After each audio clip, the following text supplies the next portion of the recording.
Buenos días para todos y bienvenidos a nuestro webinar sobre macroeconomía, nuestro webinar macroeconómico.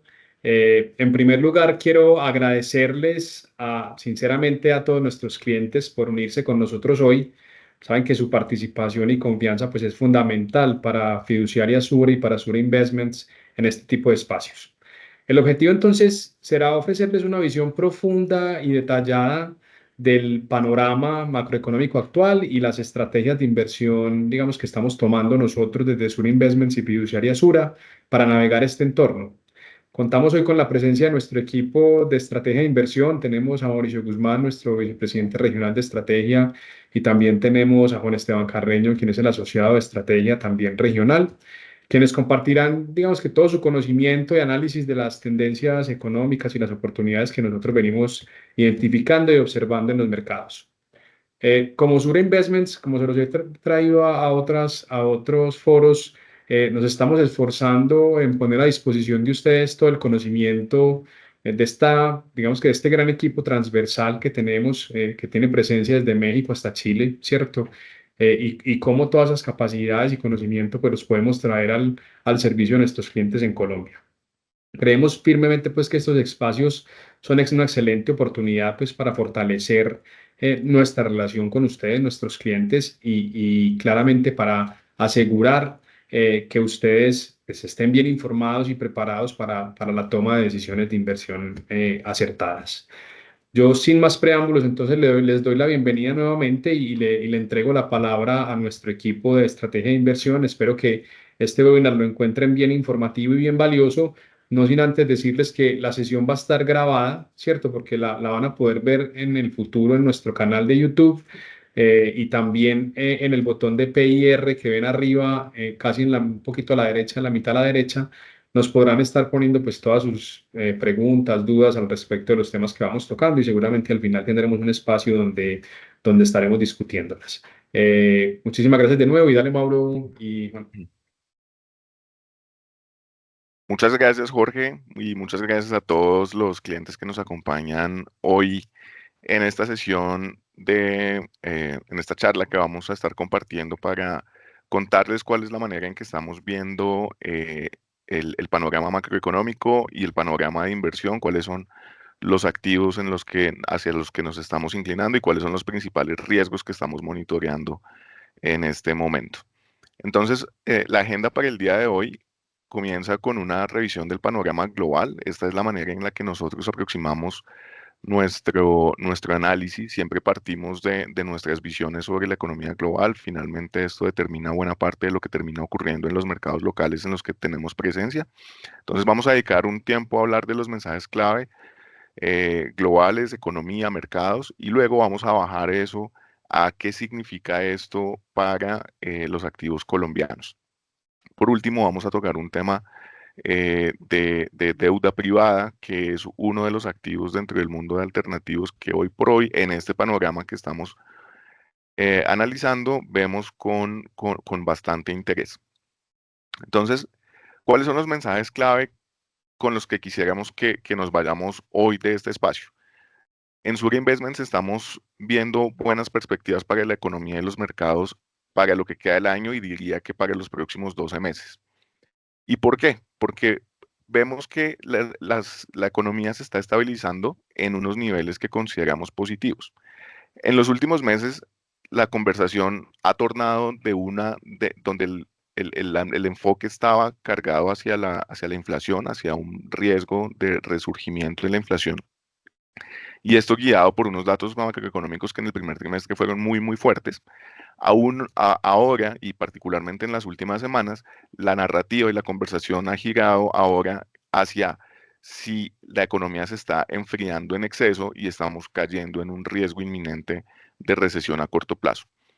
Nuestra interpretación de los últimos datos es que se está consolidando el escenario de aterrizaje suave del que nosotros venimos hablando desde que comenzó el año.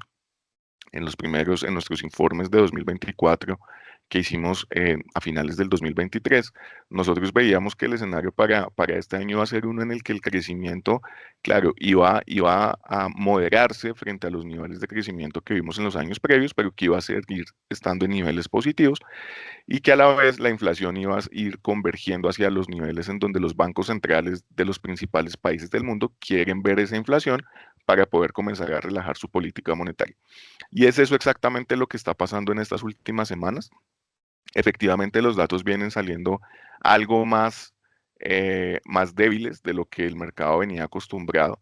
El consumidor americano ha venido moderando su consumo.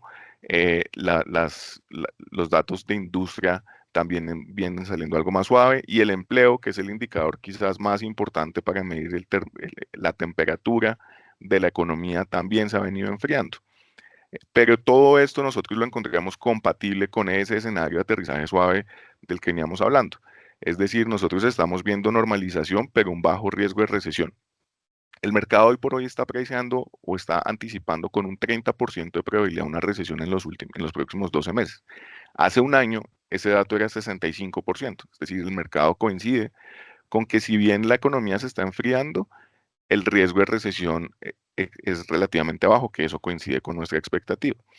¿Y por qué es que el mercado durante tanto tiempo, o digamos, hace un año, esperaba con tan alta probabilidad que la economía entrara en recesión? Pues porque las tasas de interés han estado en niveles demasiado elevados por un tiempo. Este mes, el mes de julio, completamos 12 meses, un año completo con tasas en Estados Unidos del 5,5%, que son las tasas más altas de esta economía desde el año 2000. Entonces, las tasas de interés a estos niveles históricamente han generado recesiones.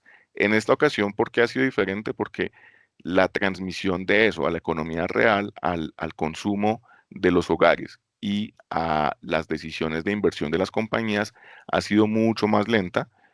No han sentido un impacto muy relevante y de hecho ha ocurrido algo irónico y es que para algunos segmentos del consumidor estadounidense las tasas altas han sido positivas. La remuneración que están obteniendo en los fondos que mantienen a la vista, en las cuentas de ahorro, en los fondos money market, está representando 2,5% del consumo anual. Hace 3 años, las tasas de interés, las tasas de remuneración sobre los depósitos a la vista eran cero. Hoy en día, la verdad es que están siendo una fuente de ingreso adicional muy importante. Ahora, ¿qué pasa con la política monetaria? Porque es que nosotros, a diferencia de algunos analistas que se están tornando en las últimas semanas mucho más pesimistas, nosotros creemos que el escenario es positivo y es porque vemos que la Fed y los bancos centrales en general alrededor del mundo tienen bastantes herramientas para estimular a la economía antes de que entremos en una dinámica recesionaria. Entonces, este es el segundo punto y vemos una política monetaria acomodativa en la medida que la inflación se sigue acercando a las metas de los bancos centrales.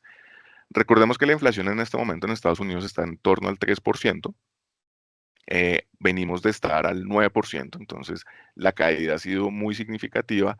Claro, está por encima del 2% donde la Fed la quisiera ver, pero ya está en un nivel que le permite a la Fed cambiar su enfoque o ir moderando su enfoque de estar completamente enfocada en inflación, como ha sido el caso en los últimos años, a, recordemos que tienen un mandato dual, que es inflación y crecimiento, y enfocarse también en que la política no continúe restrictiva por demasiado tiempo y genere recesión, sino también sea estimulativa. Y es por eso que nosotros esperamos que el inicio de recortes se dé en septiembre. El mercado hoy por hoy hay un consenso generalizado de que en septiembre va a haber un recorte, con mucha probabilidad, dos recortes, que es lo que nosotros estamos esperando para este año en septiembre y diciembre. Y entonces ese impulso adicional económico que generarían los recortes de tasas de interés, vemos que va a ser suficiente para que continúe este escenario de aterrizaje suave. Por cierto, esta mañana, hace 30 minutos, se publicó el dato de crecimiento económico en Estados Unidos. El mercado esperaba 2%, salió 2,8% para el segundo trimestre. Es decir, algo que sigue siendo compatible con nuestra visión de que la economía sigue sólida para este año. Las expectativas para el 2024 han subido significativamente. Cuando comenzamos el año, el consenso esperaba que la economía en Estados Unidos creciera 1%, nada más 1% o algo menos en el 2024. Poco a poco esa expectativa se ha ido aumentando y hoy por hoy se ubica en 2,5%, que es una tasa muy saludable para una economía del nivel de madurez y tamaño como la de Estados Unidos. Entonces, este contexto de crecimiento positivo y política monetaria que va a comenzar a apoyar con recortes nos hace inclinarnos y continuar prefiriendo la renta variable. Esto no es algo nuevo, nosotros venimos prefiriendo renta variable durante todo el 2024, ha sido un muy buen año, ya lo veremos, para este activo. Y en este punto creemos que siguen habiendo razones para estar invertido en acciones, pero pero sabiendo que la selectividad sigue siendo muy importante, es decir, acciones, pero de regiones que muestren solidez económica y crecimiento de utilidades. ¿Qué es lo que ha pasado? En Estados Unidos, este mayor crecimiento económico que les mencionaba, que pasó de 1 a 2,5%, se ha traducido en que las utilidades esperadas que generen las compañías este año también han subido de la mano. Cuando comenzó el año se esperaba que crecieran sus utilidades en 5%, y hoy por hoy esa expectativa es del 11%, más del doble. Entonces, países o regiones como Estados Unidos, Europa, Japón, que muestran solidez económica y cuyas compañías están creciendo sus utilidades son en las que nos sentimos más cómodos, y allí estamos viendo retornos relativos competitivos. ¿A qué no me refiero con esto? Nosotros no pensamos que la renta fija va a generar retornos negativos. Al final del día, esta dinámica de menor inflación y menores tasas de interés también apoya la renta fija, pero en el balance, y dado que la inflación va a seguir teniendo volatilidad, ya lo vivimos en el primer trimestre, en el balance creemos que los factores que apoyan la renta variable son más fuertes que los de la renta fija y por eso en términos relativos nos gusta la renta variable. Y el cuarto mensaje tiene que ver con mercados emergentes, que para nosotros, por supuesto, son bastante relevantes. Nosotros acá reconocemos que las valoraciones están reactivas, los mercados emergentes han estado muy rezagados frente a sus pares desarrollados por bastante tiempo, entonces eso los ha dejado con unas valoraciones muy interesantes, pero vemos de momento y continuamos viendo problemas idiosincráticos tanto en China, y en China el mercado inmobiliario sigue muy complicado. Hay unos factores demográficos de largo plazo que siguen generando deflación, es decir, mientras el resto del mundo está preocupado por la inflación, China lleva varios meses preocupados porque los precios caen, y al caer los precios, los salarios reales caen también y el consumidor no gasta. Y ese es digamos, el círculo en el que ha estado inmerso China y que se rompe con estímulos del gobierno, que es el foco de los inversionistas, es qué va a hacer el gobierno chino para estimular a la economía, pero la realidad es que durante todo el año esto ha sido, digamos, ha sido decepcionante el nivel de estímulos que se han anunciado, y por eso allí nos mantenemos cautelosos. En Latinoamérica estamos cercanos, es algo a lo que le hacemos bastante seguimiento, por supuesto, y aquí también hemos tenido bastantes problemas idiosincráticos, muchos de ellos relacionados con el clima político. En Brasil, que es la economía más grande de la región, hay bastantes ruidos fiscales de intervención del gobierno en las compañías más relevantes del mercado, y por supuesto más recientemente México ha sido la fuente de mayor volatilidad con lo que ocurrió en las elecciones, y en las que, si bien estaba, digamos, bastante anticipado que Claudia Sheinbaum iba a ser la elegida presidenta, lo que no se anticipaba era que iba a tener tal mayoría en el Congreso que probablemente, y digo probablemente porque solo se va a conocer hasta agosto la conformación final del Congreso, pero es bastante probable que tenga mayorías cualificadas y que eso le permita pasar reformas que son vistas como poco amigables con los mercados. Esto ha contagiado a la región. En el último mes, buena parte de la volatilidad que vimos, por ejemplo, en el peso colombiano estuvo asociado con este riesgo originado en México. Entonces, en mercados emergentes seguimos expuestos a esta clase de volatilidad, y esto nos hace preferir los mercados desarrollados. Ahora pasando a hablar de cuáles son los riesgos clave que estamos monitoreando. Este es nuestro escenario central, pero ¿a qué le estamos poniendo cuidado y qué podría cambiar nuestro escenario? El primero y más importante es que la economía entre en una dinámica de enfriamiento excesivo y de hecho pase a la recesión. Este es el riesgo en el que, no, en el que el mercado ha pasado a enfocarse. Esto cambió con respecto al último trimestre. El último trimestre, o hace 3 meses, la narrativa era la economía se está acelerando demasiado y lo más riesgoso es que la inflación se vuelva a disparar y las tasas tengan que subir más. Ese riesgo, que acá lo seguimos manteniendo, pero es el que vemos ahí en el cuarto lugar, ha bajado en nivel de prioridad y hoy por hoy el foco está en, ¿será que la economía termina desenfriándose demasiado? Y el indicador que más estamos monitoreando acá es el empleo. Efectivamente, el empleo se ha moderado. Acá medimos tanto la tasa de desempleo, que pasó de 3,5, hoy en día está por encima del 4%. Sigue siendo niveles históricamente razonables, no son niveles altos de desempleo, pero es cierto que ha subido. Buena parte de esa subida se explica por el nivel anormalmente alto de inmigración de los últimos 2 años. Entonces, ahí tratamos de separar lo que es cíclico y, digamos, corresponde con enfriamiento de la economía versus ese factor exógeno que es inmigración.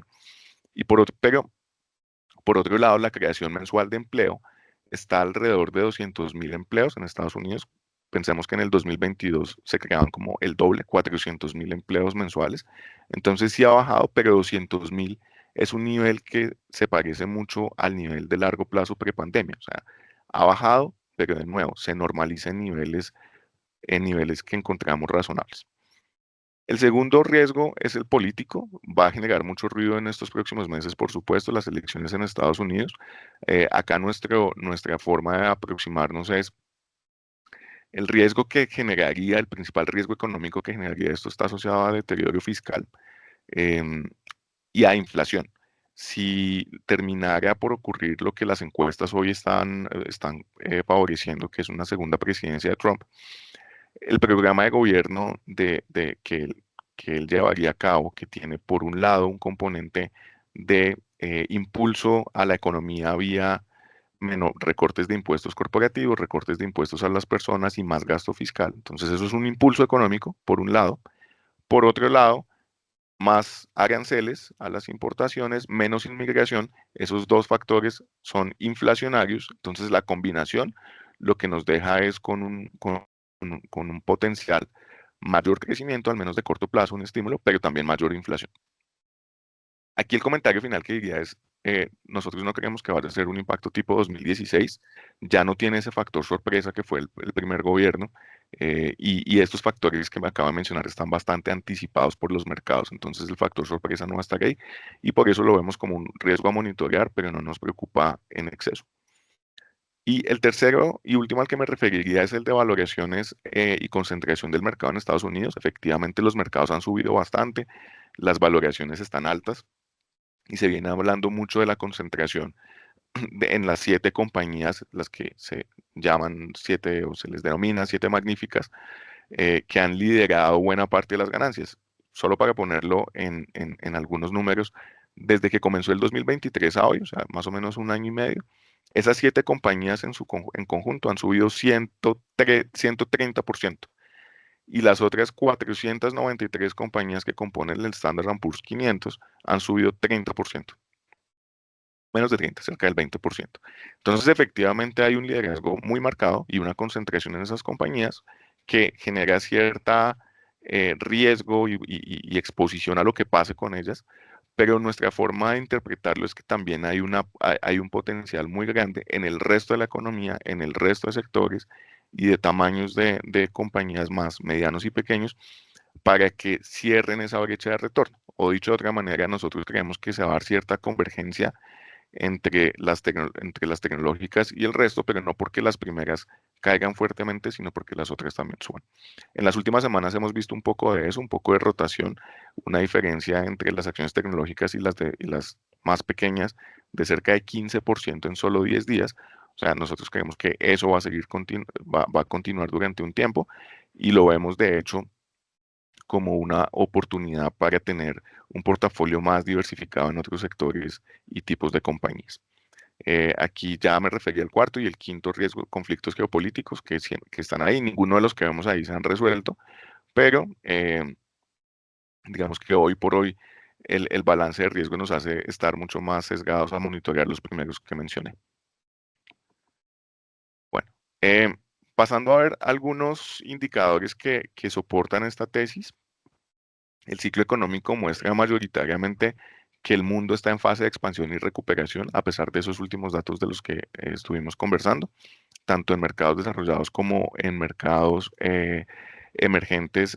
El ciclo continúa marcando fase expansiva. El gráfico de la derecha es un modelo propietario que tenemos para identificar cuántos países están en fase de recuperación y expansión frente a los que están en fases de desaceleración o contracción. Y claramente tenemos una mayor parte del mundo en fases positivas de su ciclo económico. En la siguiente vemos los PMIs, que son estas encuestas que tratan de medir el sentimiento o la actividad económica a partir de encuestas que se le hacen a empresarios tanto del sector de manufactura como servicios.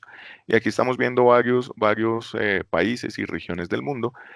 Sin entrar en los detalles, lo que vemos es que en su mayoría, tanto en manufactura como en servicios, estamos por encima de 50, que es el nivel a partir del cual se considera expansivo o en expansión. Entonces, con la excepción de Europa en manufactura, pero que también viene recuperando desde niveles algo más deprimidos. Entonces, por el lado de actividad también lo seguimos viendo positivo. En la siguiente vamos a poder ver el índice de sorpresas económicas, que nos muestra qué tanto los datos económicos que vamos conociendo mes por mes sorprenden para bien o para mal lo que el consenso de analistas estaba esperando. Y después de una fase de sorpresas muy positivas durante el primer semestre, vemos como julio pasó a negativo, es decir, las expectativas se habían vuelto muy optimistas, han venido saliendo un poco por debajo de lo esperado, pero cuando vemos en la derecha qué ha pasado con los pronósticos del PIB y en las barras amarillas, lo que se ve es que para mercados desarrollados, con respecto a lo que se esperaba hace un año o a comienzo de año, hoy por hoy el crecimiento esperado, como lo mencioné en el caso de Estados Unidos, ha subido considerablemente. Entonces, sí, las sorpresas puede que recientemente hayan sido algo cargadas del lado negativo, pero en términos absolutos estamos en un mundo en el que los inversionistas y los economistas estamos esperando un mucho mejor nivel de dinámica económica. Inflación, aquí ya nos referimos a esto, la inflación viene convergiendo desde niveles muy elevados, esta última fase, lo venimos repitiendo, toma más tiempo, va a estar más pegada a los niveles actuales, pero ya son niveles que le permiten a los bancos centrales actuar. Las revisiones de inflación han sido un poquito hacia el alza, en la derecha vemos la gráfica, la barra azul es Estados Unidos, pero digamos una inflación cíclica que nosotros vemos que no es negativa, no es necesariamente negativa y es más inflación, pero porque la economía ha andado bastante mejor de lo que se esperaba. Y esta menor inflación se traduce en tasas de política monetaria en ciclo expansivo, que es el factor clave por el que nosotros tenemos esta visión económica positiva, y es que creemos que la Fed efectivamente va a actuar con recortes preventivos, que es interesante porque cuando se han dado los recortes históricamente muchas veces se dan es porque la economía ya está en recesión o es demasiado inminente, demasiado notorio que ya las cosas andan mal. En este caso, en cambio, la Fed tiene la capacidad de actuar de forma preventiva y comenzar a recortar antes de que las cosas se pongan muy complicadas. El resto del mundo, en una historia similar de caída de tasas, con la excepción grande de Japón, que por primera vez en varios años este año subió sus tasas de negativo a positivo y va a seguir subiendo, pero en niveles absolutos que siguen siendo muy bajos. Y rápidamente vamos a ver qué ha significado esto para los mercados. Un mercado positivo en retornos para activos de riesgo principalmente, a pesar de la corrección de estos últimos días, seguimos viendo eh, retornos de 2 dígitos en 7 meses para la mayoría de bolsas del mundo, con la excepción de Latinoamérica, que se ha rezagado. Buena parte de esto explicado por la evaluación de las monedas. Estos son retornos en dólares, pero en términos generales muy buen año tanto para acciones como para renta fija en la derecha, retornos menores a la renta variable, pero interesante que también ha sido los retornos de la renta fija liderados por las categorías de mayor riesgo dentro de la renta fija, high yield, deuda emergente, es decir, venimos en un año bueno económicamente que se ha traducido en un año bueno para activos de riesgo. Acá tenemos una mirada un poco de más largo plazo, 12 meses, misma historia, buen año, doble dígito, superior al 20% en la mayoría de mercados con la excepción de Latinoamérica. Y en términos de valoraciones, acá lo que vemos es efectivamente Estados Unidos y Japón son las dos regiones que lucen costosas desde la perspectiva de sus valoraciones comparadas con lo que han sido los últimos 5 años, pero asociado a que las utilidades que están generando también están por encima de lo que habitualmente generan. Es decir, no es solo eh, precios elevados, sino que ha estado acompañado de mejor dinámica por parte de las compañías. Y este es el caso de Estados Unidos y Japón, pero en cambio encontramos que las otras regiones, Asia, Latinoamérica y Europa, están en precios que son relativamente interesantes con respecto a su historia. Hemos venido hablando de las expectativas de tasas, el mercado claramente está anticipando esto es de aquí a diciembre que se espera de la tasa de interés de la Fed. Estamos, digamos, a puertas del primer recorte que con toda probabilidad ocurrirá en septiembre. La próxima semana hay reunión de la Fed, no se espera que todavía hagan recortes, pero sí que den un anuncio, un mensaje que permita, digamos, anticipar que ya en septiembre comienzan sus recortes y que probablemente para diciembre hagan un segundo recorte y que a lo largo de los próximos 12 meses recorten alrededor de 150 puntos. O sea, vamos a tener un impulso muy importante monetario por los próximos 12 meses. Nos vamos a acostumbrar a escuchar que en las reuniones FED de aquí en adelante se hacen recortes de tasas y eso tiende a ser muy positivo para los mercados de riesgo.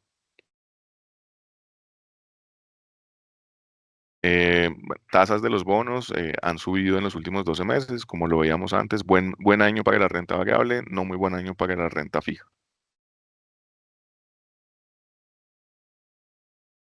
Y por último, las monedas. Ha sido un año donde el dólar sigue mostrando fortaleza, lo hemos vivido, lo tenemos cerca. El dólar, al tener unas tasas de interés que se han quedado quietas por 12 meses, mientras otros países, tanto del mundo emergente como desarrollado, han comenzado a bajar tasas, pues eso le ha dado mucho interés al dólar como moneda y esto se ha traducido en la fortaleza que ha evidenciado. Vamos a ver qué pasa de aquí en adelante. Una vez la Fed comienza a recortar tasas como es nuestra expectativa para el segundo semestre, probablemente eso va a comenzar a reversar algo de esta fortaleza, particularmente frente a las monedas fuertes. Listo, entonces con esto le doy la palabra a Juan Esteban para que nos hable de nuestra visión de Colombia.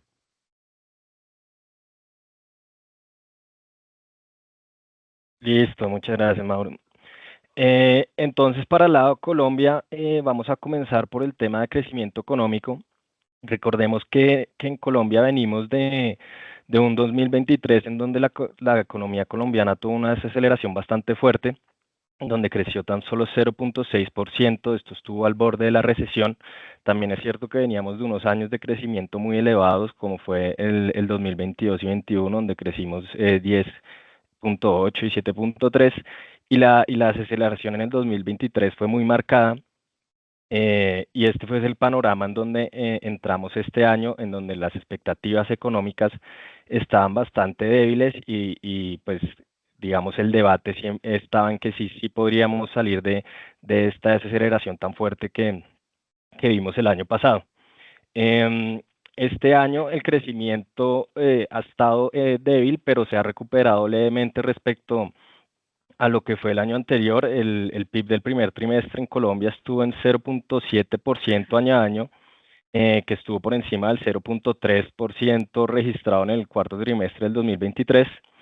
Se espera que este impulso económico continúe. Ahorita el 15 de agosto tenemos la publicación del PIB del segundo trimestre, en donde ya se espera un crecimiento por encima del 1% año a año. Y las expectativas es que la economía colombiana continúe creciendo y cierre alrededor del 1,5% el 2024, y para el 2025 lleguemos a nivel de 2,5 y ya después nos normalicemos alrededor del 3%. Estos números reflejan cierto avance, y algo de recuperación, pero sigue siendo un comportamiento económico débil. Recordemos que antes del COVID Colombia estaba creciendo alrededor del 3,5%, por lo que ya estamos saliendo de ese frenón que nos pegamos en el 2023, pero pues digamos por debajo del potencial que veníamos creciendo antes del COVID. En lo que vamos del año, el impulso económico ha venido más que todo del sector primario, como principal agente la agricultura, que se ha comportado mejor de lo esperado. Este sector debe continuar en territorio positivo, pero pues sin digamos, los números que vimos en el primer semestre. Em, pues se espera que ya otros sectores muestren recuperación para poder ver el crecimiento esperado en lo que queda del año. El sector público de entretenimiento también han sido sectores que han mostrado fortaleza en lo que llevamos del año. Las preocupaciones vienen más de sectores como el industrial, que está en territorio negativo, comercio, que ya muestra algo de recuperación, pero se mantiene leve, em, y construcción, que es de los más golpeados. Aquí ha mostrado algo de recuperación por el tema de obras públicas, pero digamos donde se ve más debilidad es el sector de vivienda, que digamos las compras de vivienda se mantienen muy débiles. Entonces, todos estos sectores se necesitan que empiecen a mostrar recuperación para poder tener un crecimiento económico sostenido y poder volver a esos niveles como de crecimiento potencial que tenía Colombia. Em, Estos sectores se han visto bastante afectados por el tema de la demanda que se mantiene débil, las altas tasas de interés, la confianza y pues la incertidumbre en general política que está presente en el país. Otro tema que genera bastante preocupación en estos momentos es el tema de la inversión. La inversión en Colombia en el 2023 cayó 25%, y ahorita en el primer trimestre la inversión eh, cayó 13% año a año, que es algo de mejoría respecto a los números que veíamos en el 2023, pero pues siguen preocupando bastante a medida que la inversión es el motor de crecimiento futuro de la economía. Entonces, en resumen, los resultados que hemos visto en el año han estado por encima de lo esperado. Ya estamos viendo algo de señales de recuperación, pero pues sigue habiendo un crecimiento bastante débil y aún bastantes desafíos por superar. Aquí ya pasando al tema de confianza, es algo clave porque digamos que de aquí es donde tiene que venir más que todo la recuperación del lado del sector privado. El sector público o el gobierno tiene, digamos, una encrucijada bastante fuerte, y es que no puede aumentar su gasto para impulsar el tema económico sin generar más ruidos fiscales de los que están causando, de los que, digamos, están presentes, y que estos ruidos fiscales podrían terminar subiendo las tasas de interés digamos, teniendo un efecto contrario al de estimular la economía. Entonces, el tema de la confianza, tanto del consumidor como empresarial, es muy relevante, dado que aquí tiene que venir el impulso económico que se está buscando. Aquí vemos la confianza tanto industrial, comercial y el consumidor. La de comercial es la única que está en territorio positivo, pero la última lectura mostró debilidad. Siguen habiendo bastantes preocupaciones con el tema de la demanda. Y la industrial y consumidor sí están en territorios negativos. El consumidor se ve muy afectado por la inflación, que pues se mantiene elevada y golpea directamente digamos, al bolsillo de las personas. Por lo tanto, hasta que no haya una inflación más cercana a los objetivos del Banco de la República, rondando el 4%, pues el consumidor va a seguir sintiendo algo de presiones. Y el tema empresarial, que se ve más que todo en la industrial, y lo vemos en la gráfica también de la derecha en el PMI, que da el sentimiento industrial, se ha venido deteriorando recientemente. Vemos esta fuerte caída que hubo en los meses recientes, y esto se debe, y ya está por debajo de 50, que es el territorio contractivo, y esto se debe a que pues el ruido político ha estado bastante elevado en los meses recientes, y se han empezado a usar términos como constituyente, que es que para un empresario que le empiecen a generar ruido sobre las reglas de juego, pues genera bastante preocupación y termina limitando pues la confianza de este sector. Ya pasando a la inflación, La inflación registró en junio un crecimiento anual de 7.18%. Es un crecimiento 2 puntos básicos respecto a la inflación registrada en mayo, que estuvo en 7.16, y en abril también estuvo en 7.16, lo que genera que ya son 3 lecturas sin que haya bajado la inflación. Sin embargo, aquí hay dos factores importantes para resaltar que alivian un poco las preocupaciones sobre estas lecturas recientes. El primero es que este estancamiento de la inflación estaba dentro de lo esperado. Digamos que estos meses la inflación tiene que lidiar con unos efectos bases comparada pues a la inflación del año pasado en estos meses. Por lo tanto, digamos que estaba dentro de los pronósticos, por lo tanto el mercado no se ha visto muy preocupado.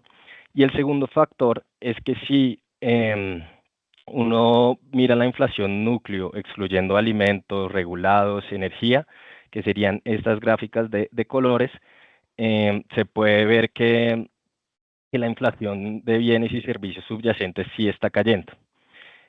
Y aquí es donde más enfoque tiene el Banco de la República a la hora de recortar tasas de interés. Entonces, estos, digamos, bienes y servicios subyacentes sí continúan su proceso desinflacionario, por lo cual, digamos que este estancamiento que se espera que sea temporal no ha generado tantas preocupaciones como digamos, en el mercado.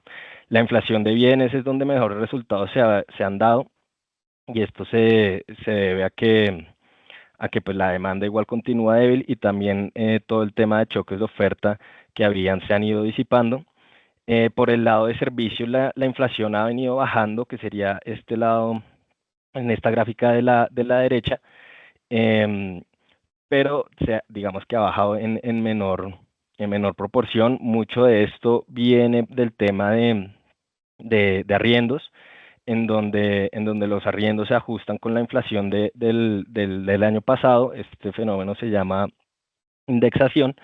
Y entonces, a medida que todos estos precios de los arriendos y los cánones se van ajustando a esta inflación, pues se hace más difícil que baje. Igual, la tendencia continúa hacia abajo, y este efecto, digamos, de indexación se espera que se vaya disipando y podamos retomar el proceso digamos, superar este estancamiento que se ha visto en materia de inflación en los últimos meses.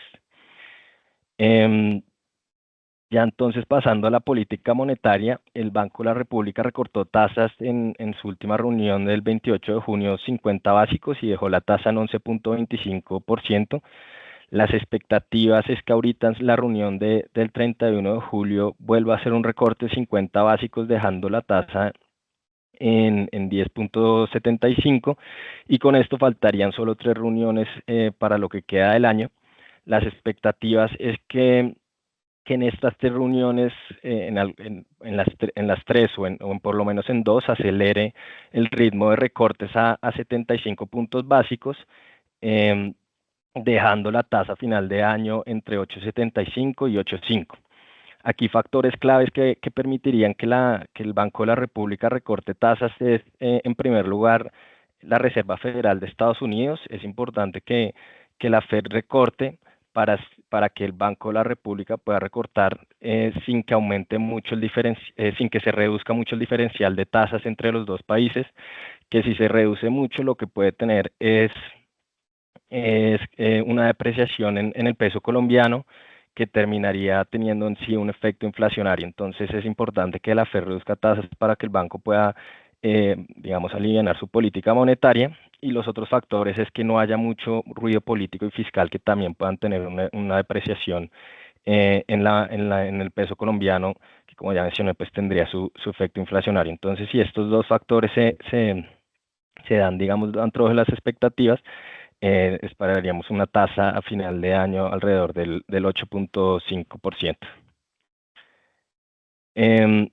Ya con esta imagen macro pasaríamos a los mercados, comenzando por renta variable, en donde actualmente tenemos una postura neutral.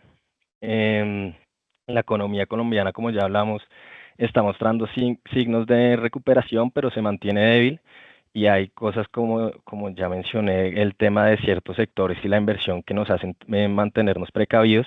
Las tasas se están recortando y la inflación cayendo, lo cual debe ser beneficioso.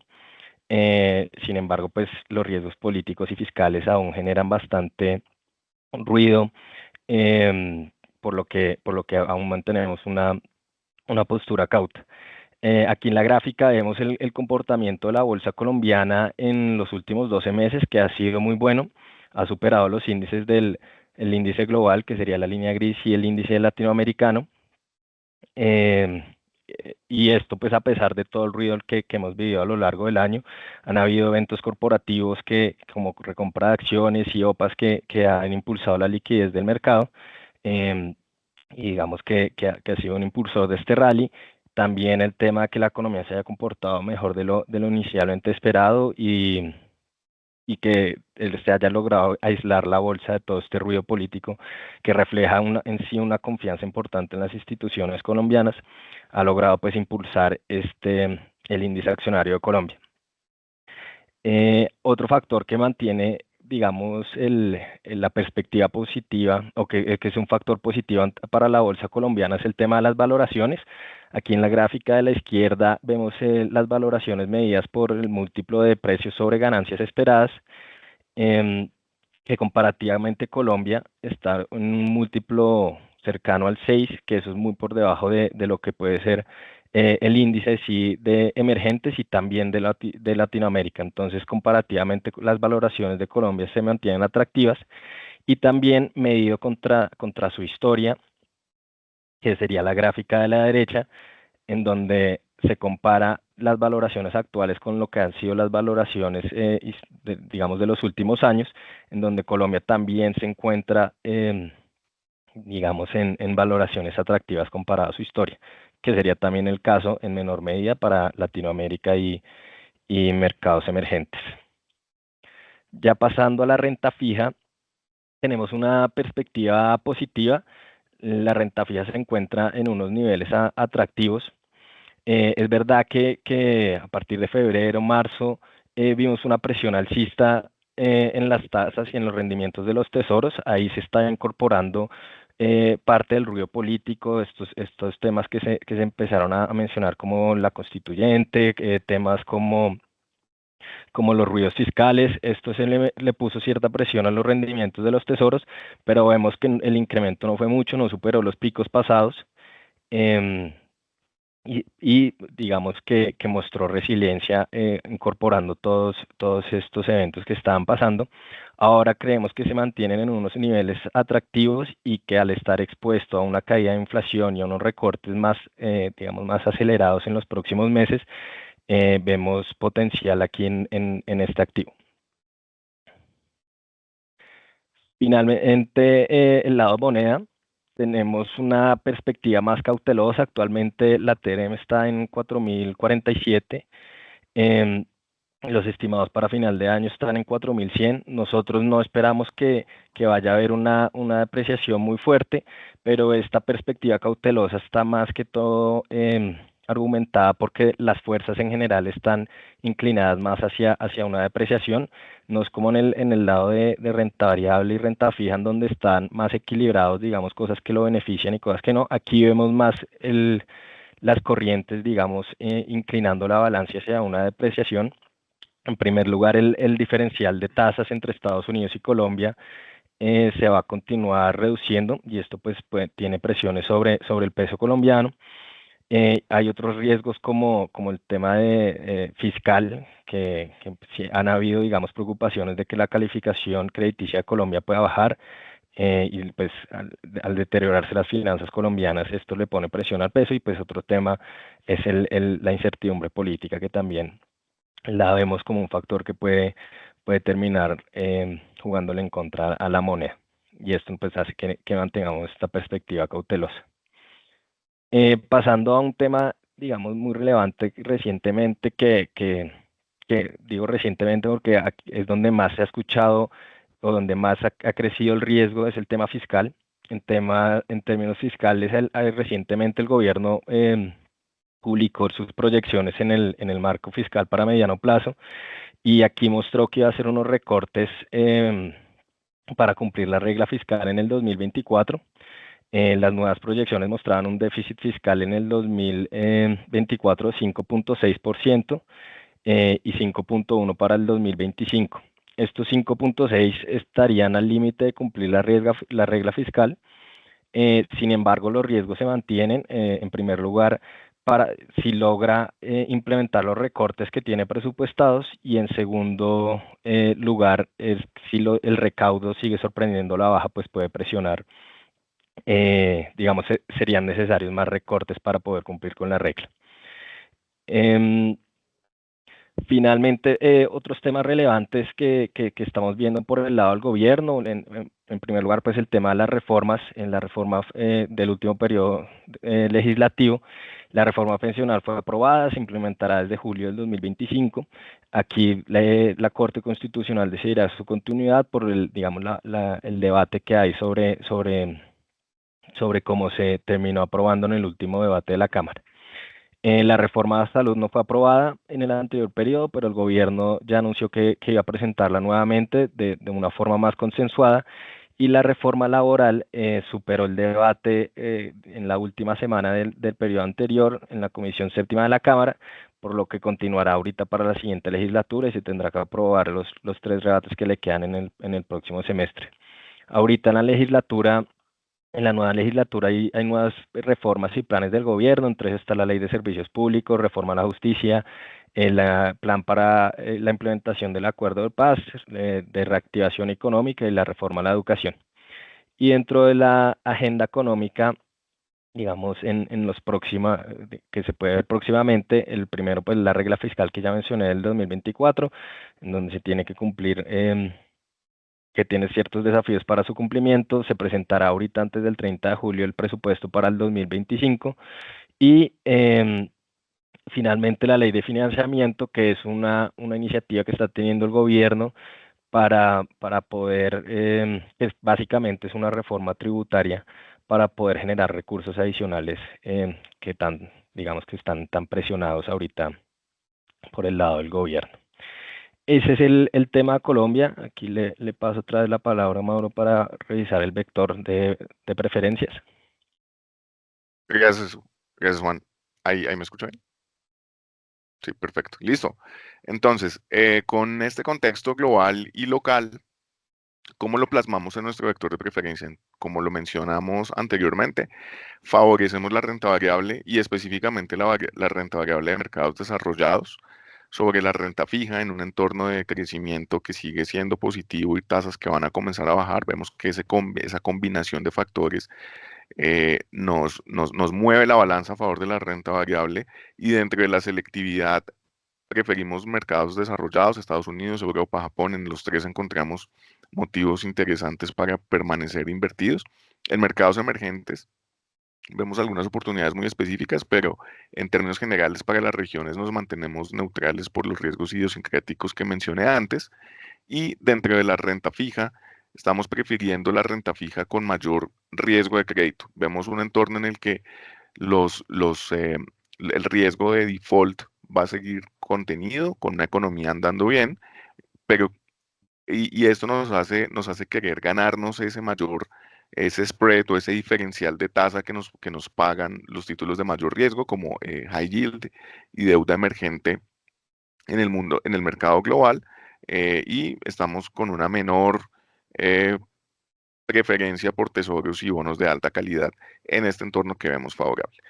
Luego, en activos locales, como nos lo mencionó Juan Esteban, estamos en renta variable local neutrales. Vemos factores positivos, otros negativos, que en general nos hacen estar más cautelosos hasta que tengamos algo más de visibilidad sobre las reformas, pero nos gusta la renta fija a estos niveles, con inflación y tasas de interés cayendo.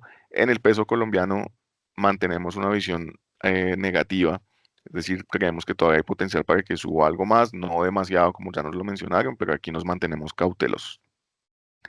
Dicho esto, y teniendo este panorama en donde la renta fija la vemos con algo de menor preferencia, la renta fija tradicional, sí hay un punto que es la deuda privada. Como clase de activo nos parece que tiene unos atributos muy interesantes para considerar su inclusión dentro de los portafolios.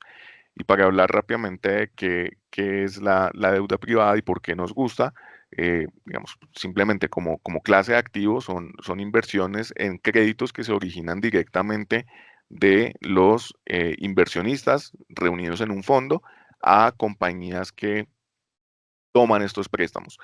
Esto para los inversionistas significa un mejor retorno ajustado por nivel de riesgo, paga una tasa adicional en compensación por el hecho de que no tiene liquidez, no se puede estar comprando y vendiendo diariamente como la deuda líquida y entonces eso se compensa con mejor retorno, pero a su vez no negociarse diariamente significa que tenga baja correlación con los mercados públicos, no sufre de como estos momentos de pánico donde se venden todos los activos, esto no le pasa a la deuda privada, protege ante fluctuaciones de tasas porque típicamente una parte importante de los créditos que se originan tienen tasas flotantes y se logran establecer contratos a la medida con estructuras que desde el punto de vista de riesgo de crédito son positivas para los originadores, como garantías, como covenants, que son cláusulas que obligan a que las compañías acreedoras se manejen bien. La volatilidad es más baja, tienen flujos predecibles, se valoran a TIR a diferencia de los bonos que se valoran con precios de mercado y por todas estas razones son unos muy interesantes diversificadores para los portafolios y complementos a un portafolio de renta fija tradicional. Y esto lo que ha significado en el mundo es que la clase de activa haya crecido de una forma explosiva. En los últimos 10 años se ha triplicado los activos gestionados en deuda privada, pasando de 500 billones a 1.6 trillones. Esto es crecer al 20% anual durante 10 años. Y es porque los inversionistas, tanto personas naturales como institucionales, están tomando nota de todos estos atributos y están comenzando a incluir de forma muy relevante la deuda privada dentro de sus portafolios, que como vemos en la derecha no es solo una cosa, no es solo préstamos como los que acabo de escribir, sino es un universo muy diverso donde se encuentran distintas alternativas como créditos distress o para situaciones especiales eh, y permite que se ajuste a las preferencias y al nivel de riesgo y apetito por riesgo de cada inversionista. Entonces, este es un activo que estamos monitoreando bastante desde estrategia y estamos viendo cómo lo incorporamos dentro de nuestra recomendación. Bueno, con esto les damos las gracias pues tenemos quizás un par de minutos para algunas de las dudas que nos han llegado.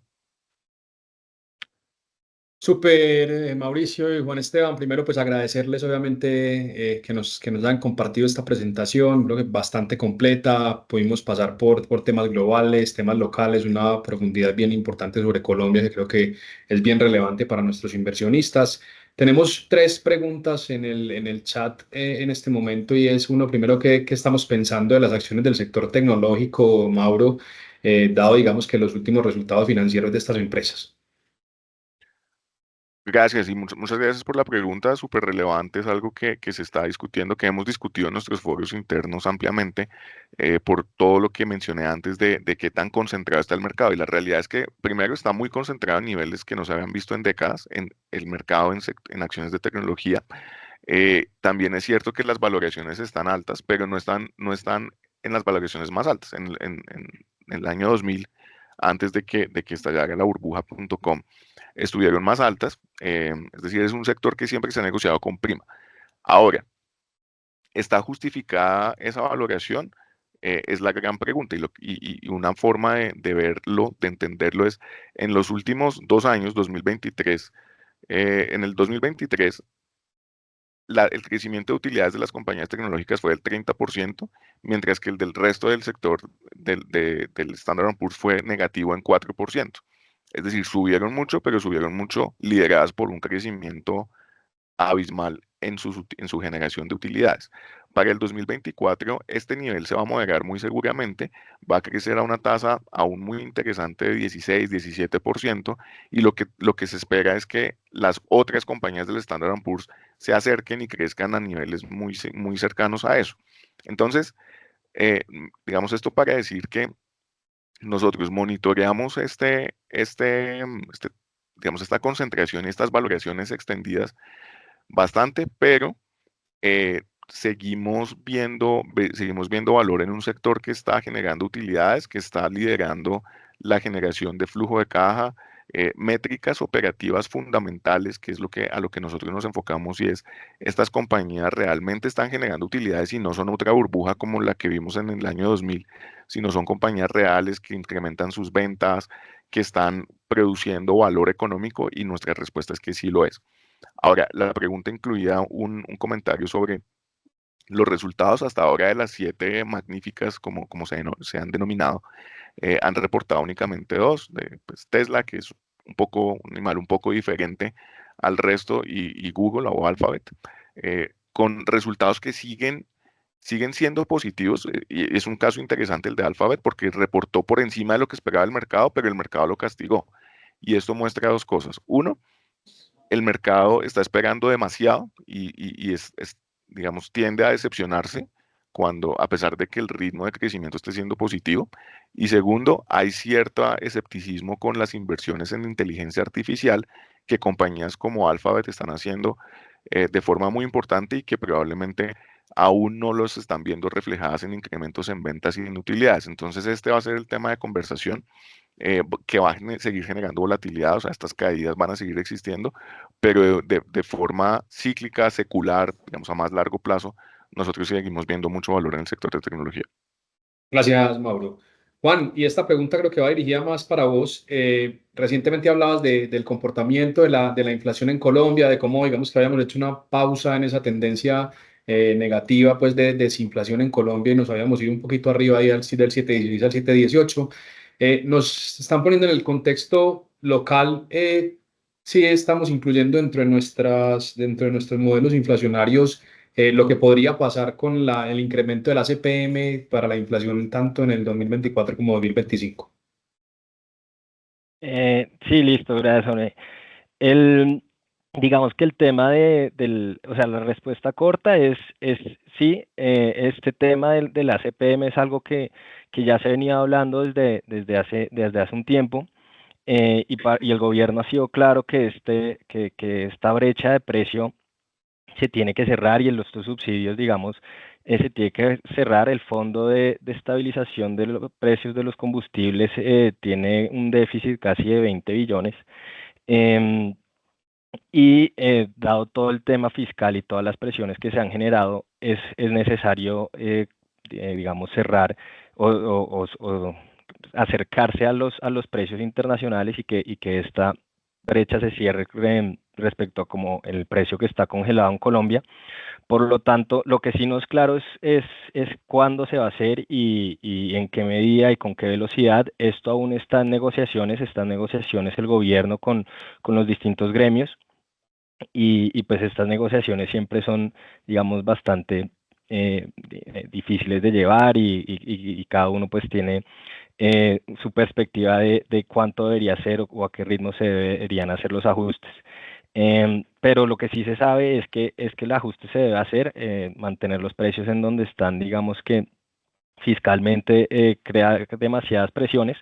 Por lo tanto, este ajuste pues se va a hacer y se va a seguir incorporando dentro de la inflación y dentro de los pronósticos que hay.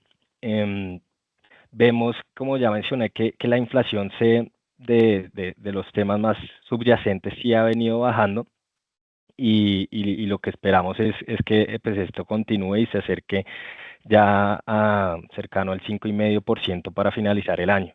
Y estos pronósticos se han mantenido. Digamos que a pesar del ruido que se ha generado recientemente, el pronóstico del 5,5 es casi que el mismo que comenzando el año. Por lo tanto, que haya esta alza o esta posible alza en algún momento del precio de la CPM, digamos que se está teniendo en cuenta para estos modelos y estos estimados de la inflación. Gracias, Juan. Otra pregunta con temas Colombia, Juan, es, a ver, en los últimos 12 meses la renta variable, perdón, colombiana, pues ha estado espectacular, ¿cierto? Claramente se ha venido recuperando unos niveles por encima inclusive de lo que crece la renta variable latinoamericana, pero también es un hecho que es que después de las elecciones, pues nosotros tuvimos casi, digámoslo, un downgrade por parte de los inversionistas, y un sell-off, pues bien importante, unas ventas bien importantes, y lo que hemos venido es recuperándonos hacia lo que eran precios preelectorales, ¿cierto? La pregunta es, aún después de toda esta valorización que hemos tenido en los últimos 12 meses, consideramos que todavía hay algo de posibilidades de mejora en los precios del activo de renta variable local. Y entonces ahí, Jorge, tocaste un punto muy importante y es precisamente que el año pasado Colombia, la renta variable, pues tuvo bastantes desafíos y tuvo una caída pronunciada. Hubo bastante ruido respecto a que si nos iban a clasificar como un mercado frontera y no emergente, que estuviera teniendo unas implicaciones y unos impactos importantes.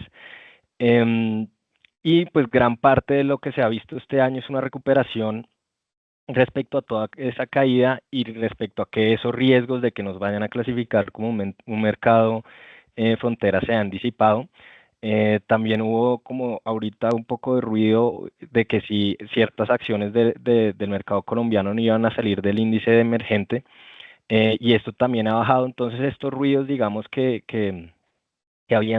hubieran impactado mucho la bolsa colombiana se han disipado y eso ha llevado gran parte de la recuperación, que mucho recuperando toda la caída del año pasado.